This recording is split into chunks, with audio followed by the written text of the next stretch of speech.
झटके महसूस हुए। पायलट की सूझबूझ से बड़ा हादसा टला है। विमान में 150 यात्री सवार थे, सभी सुरक्षित हैं। अकासा इंडिगो विमान में तकनीकी खराबी की ये जानकारी मिली है। तो बिहार के दरभंगा एयरपोर्ट पर बड़ा हादसा टल गया है। दरअसल मुंबई से दरभंगा पहुंची स्पाइस जेट की फ्लाइट SG-115 की लैंडिंग के दौरान टायर फट गया और विमान में 150 यात्री सवार थे। फ्लाइट में मौजूद यात्रियों के मुताबिक लैंडिंग के बाद टायर कुछ ही दूर तक रनवे पर घिसटता हुआ रहा और इस दौरान विमान के अंदर यात्रियों ने तेज झटके महसूस किए। हालांकि पायलट ने सूझबूझ दिखाई, विमान को सुरक्षित तरीके से रनवे पर रोक दिया गया। विमान के सुरक्षित लैंड करते ही एयरपोर्ट के सुरक्षाकर्मी, अग्निशमन दल और ग्राउंड स्टाफ तत्काल मौके पर पहुंच गए। इसके साथ ही सभी यात्रियों को सुरक्षित तरीके से विमान से बाहर निकाला गया। एयरपोर्ट सूत्रों की माने तो घटना में किसी भी यात्री या फिर क्रू मेंबर के घायल होने की कोई सूचना नहीं है। घटना के बाद क्षतिग्रस्त स्पाइस जेट विमान को तकनीकी जांच के लिए एयरपोर्ट के एप्रन एरिया में खड़ा कर दिया गया है। यही नहीं, यहां अकासा और इंडिगो के विमान में भी तकनीकी खराबी आने की जानकारी सामने आई है। लगातार 2 विमानों में तकनीकी खराबी आने के कारण दरभंगा एयरपोर्ट से उड़ान कुछ समय के लिए प्रभावित रही और कई उड़ानों के समय में बदलाव भी करना पड़ा है। तो बिहार के दरभंगा से ये खबर, जहां एक फ्लाइट जो उड़ान भर रहा था और इसी दौरान जो है टायर फटने को लेकर जानकारी मिल रही है। रितेश मिश्रा संवाददाता तमाम जानकारी के साथ जुड़ चुके हैं। रितेश, क्या है ये पूरा मामला, क्या स्थिति इस वक्त बनी हुई है? क्या क्योंकि ये बताया जा रहा है कि यात्री सुरक्षित हैं, लेकिन अभी अपडेट क्या है इस पूरे मामले को लेकर?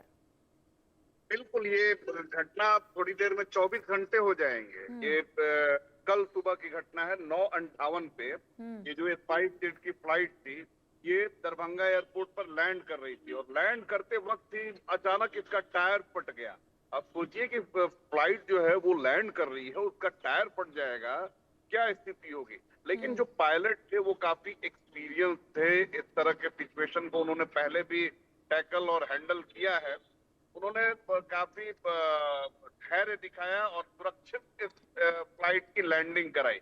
लेकिन तब तक यात्रियों को पता चल चुका था कि फ्लाइट की जो टायर है वो ब्लास्ट हो चुका है और बड़ी पैनिक स्थिति थी। 150 यात्री थे, बड़े डरे और सहमे हुए थे। उसके बाद फिर सभी लोगों को इवैक्यूएट किया गया। उसके बाद लोगों की काउंसलिंग भी की गई। कई लोग तो बहुत ज्यादा हताश हो गए थे। इसके बाद फिर जो फ्लाइट है उसे रोका गया। 8-9 घंटे तक उसको पूरा उसकी सर्चिंग हुई, पूरा देखा गया कि क्या कुछ प्रॉब्लम है। 9 घंटे के बाद फिर डीजीसीए ने दोबारा इसको अनुमति दी, तब इसने मुंबई के लिए दोबारा इसने उड़ान भरी। अकासा जो एयरलाइन थे उसके भी एक फ्लाइट में परेशानी आ गई थी, तो उसके भी टेक्निकल जो भी खामियां थी उसे दूर किया गया। लेकिन देखिए, सबसे बड़ी बात है कि फ्लाइट में इस तरह की चीजें होती हैं, लेकिन जो घटना पिछले साल हुई थी, आप देखिए गुजरात में या अन्य इस तरह की जो घटनाएं होती हैं, तो लोग डर जाते हैं, लोग सहम जाते हैं। और लैंडिंग और टेक ऑफ, ये 2 ऐसे चीज होते हैं जो काफी महत्वपूर्ण होते हैं फ्लाइट के संचालन के लिए। और उस समय कोई भी विमान अगर उड़ान भरता है तो चेकिंग तो होती है ना, तो क्या जब ये उड़ान भरने वाला था विमान, ये उड़ान, और जब यात्रियों को लेकर, क्योंकि देखिए बहुत ज्यादा सवाल उठते हैं यात्रियों के मन में कि आखिर ये हादसे बार बार विमान को लेकर क्यों बढ़ रहे हैं, और जब ऐसी स्थिति बनती है तो सवाल भी ये कि क्या यात्रियों की सुरक्षा के साथ खिलवाड़ हो रहा है सीधे तौर पर? क्या चेकिंग नहीं हुई थी इस विमान की?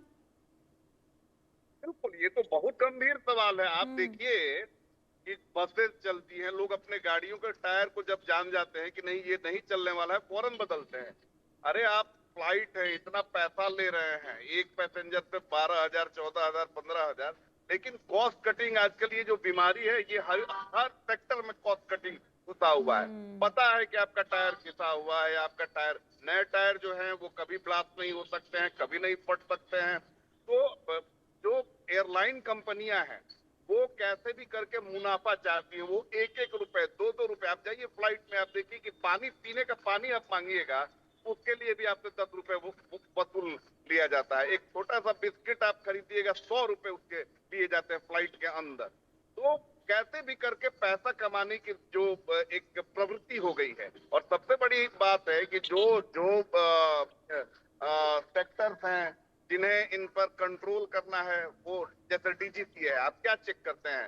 फ्लाइट का रेगुलर मेंटेनेंस है, नहीं है, ये सही तरीके से संचालित हो रहा है, नहीं हो रहा है। और ये स्थिति तब है जब देश ने उस हादसे को देखा कि 200 से ज्यादा लोगों की अहमदाबाद में मौत हो गई। उसके बाद भी जो सरकारी तंत्र है वो पंगु बना रहता है। जब कोई बड़ा हादसा हो जाता है उसके बाद जांच का आई वॉश किया जाता है और उसके बाद खाक के 3 पात, वही कहावत फिर होने लगती है।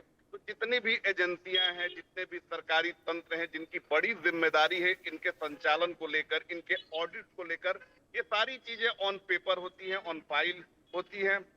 सही में चीजें उस तरह से मॉनिटरिंग नहीं होती है। और यही जो छोटी छोटी चीजें जो लगती है कि नहीं ये तो टायर ही ना ब्लास्ट हुआ, ये कभी बड़े हादसे में तब्दील हो जाती है।